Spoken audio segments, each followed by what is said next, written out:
ധാർമ്മികത എന്താണ് എന്നതിനെ സംബന്ധിച്ച് ഒരുപാട് വ്യാഖ്യാനങ്ങളുണ്ട്. ആ വ്യാഖ്യാനങ്ങൾ കൂടിയതുകൊണ്ട് തന്നെ ധാർമ്മികതയുടെ വ്യക്തതയും കുറഞ്ഞു. അങ്ങനെ അവ്യക്തതയുടെ ഒരു പശ്ചാത്തലത്തിലാണ് ധാർമ്മികതയുടെ രൂപത്തിൽ നമ്മുടെ സമൂഹത്തിൽ രൂപം കൊള്ളുന്നതും കൊണ്ടുവരുന്നതും എന്നുള്ളത് ഒരു പരമാർത്ഥമാണ്. ധാർമ്മികതയ്ക്ക് വേണ്ടി നിലകൊള്ളുന്ന പ്രസ്ഥാനങ്ങളോ വ്യക്തികളോ ധാർമ്മികത പ്രബോധനമാക്കി മാറ്റിയിട്ടുള്ളവരോ സംഘടനകളോ ഒക്കെ ആ ധാർമ്മികതയെക്കുറിച്ച് വ്യക്തമായ കാഴ്ചപ്പാട് ഇല്ലാതെ തന്നെ അധാർമികതയുടെ ഭാഗമാകുന്നു എന്നുള്ളതാണ് നമ്മുടെ ഇന്ന് സമൂഹത്തിൽ കാണുന്ന വലിയൊരു ദുരന്തം എന്ന് എനിക്ക് തോന്നിയിട്ടുണ്ട്. കാരണം ധാർമ്മികതയുടെ വിശ്വാസ്യത തന്നെ അത് ചോർത്തിക്കാണും. അപ്പൊ അതുകൊണ്ട് ധാർമ്മികത എന്താണെന്നുള്ളതിനെ കുറിച്ചൊരു വളരെ ലളിതമായ ഒരു ചിന്ത ആവശ്യമാണെന്ന് എനിക്ക് പലപ്പോഴും തോന്നിയിട്ടുണ്ട്. ഒട്ടേറെ അർത്ഥങ്ങൾ അതിനെക്കുറിച്ച് ചിന്തിക്കാന്നുണ്ടെങ്കിലും ശുദ്ധമായ അല്ലെങ്കിൽ വളരെ ലളിതമായി അതിനെ കാണുമ്പോൾ നല്ലത്, ഉചിതം, ശരിയായിട്ടുള്ളത്, നീതിയായിട്ടുള്ളത്, ഇങ്ങനെ ഈ 4 തലത്തിൽ ധാർമ്മികതയെ നമുക്ക് പെടുത്താം. നല്ലത്, ഉചിതം, ശരിയായിട്ടുള്ളത്, നീതിയായിട്ടുള്ളത്.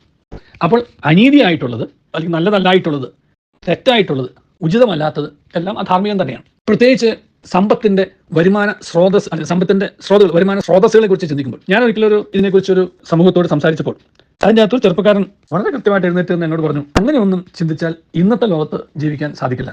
ഇന്നത്തെ ലോകത്ത് ജീവിക്കണമെന്നുണ്ടെങ്കിൽ ഈ ധാർമ്മികതയൊന്നും പറഞ്ഞുകൊണ്ടിരുന്നിട്ട് കാര്യമില്ല.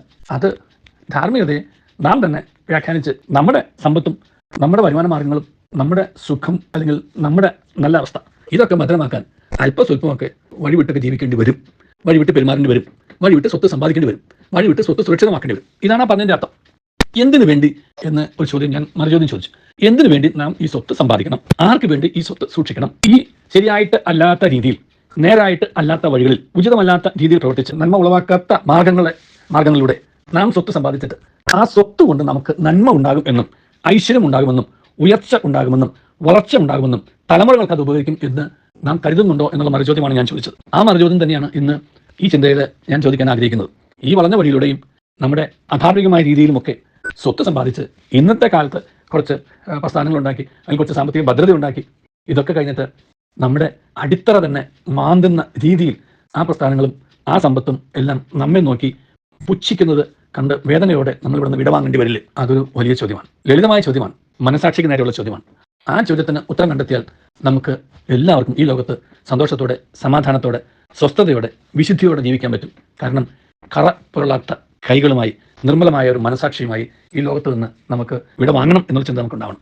അങ്ങനെ വിടവാങ്ങുമ്പോഴാണ് നമുക്ക് സത്യത്തിൽ ഈ ജീവിതം വൃഥാവിലായില്ല, ഈ ജീവിതം ഞാൻ സത്യസന്ധതയോടെ ജീവിച്ചു എന്ന് ലോകത്തോട് പറയാനാവോ?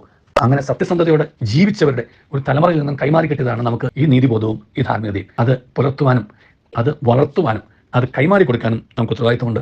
പ്രത്യേകിച്ച് ധാർമ്മികതയുടെ വക്താക്കളായിട്ടുള്ള വ്യക്തികൾക്കും സ്ഥാപനങ്ങൾക്കും മതങ്ങൾക്കും എല്ലാം. ദൈവം നമ്മെ അനുഗ്രഹിക്കട്ടെ. നല്ലൊരു ദിവസം എല്ലാവർക്കും നേരുന്നു.